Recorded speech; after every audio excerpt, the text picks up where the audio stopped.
We came around a corner by the Allen farm, and it looked like they were having a brush fire. And this was after dark. And I thought it was a little strange that they were having a brush fire, and then I see people running across the road with buckets.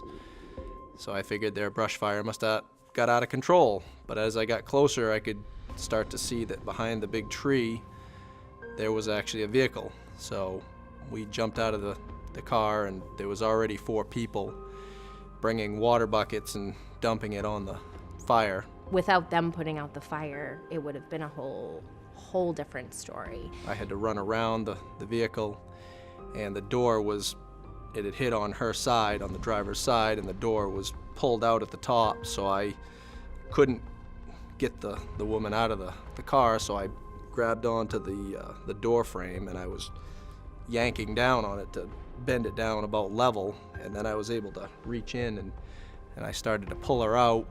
She screamed about the time I got her halfway out through that her hip felt like it was broken, so I said, and it was just about then that they were starting to get the fire under control.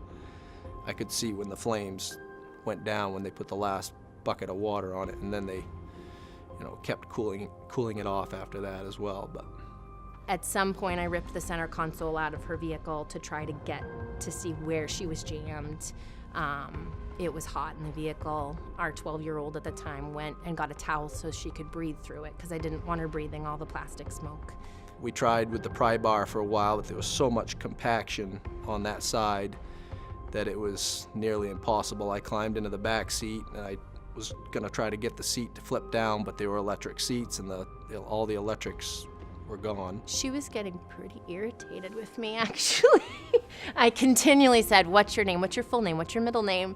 And she was, she started to get a little upset because I kept her talking, and I apologized a couple times. I said, "I know that you know this information, but I need to make sure you continue to know this information and that you're staying awake."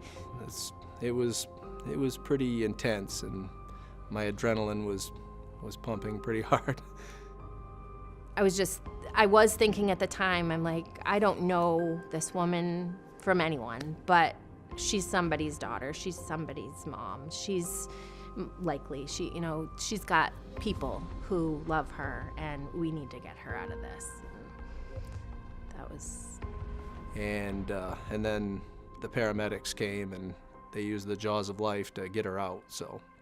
Placed in the right place at the right time.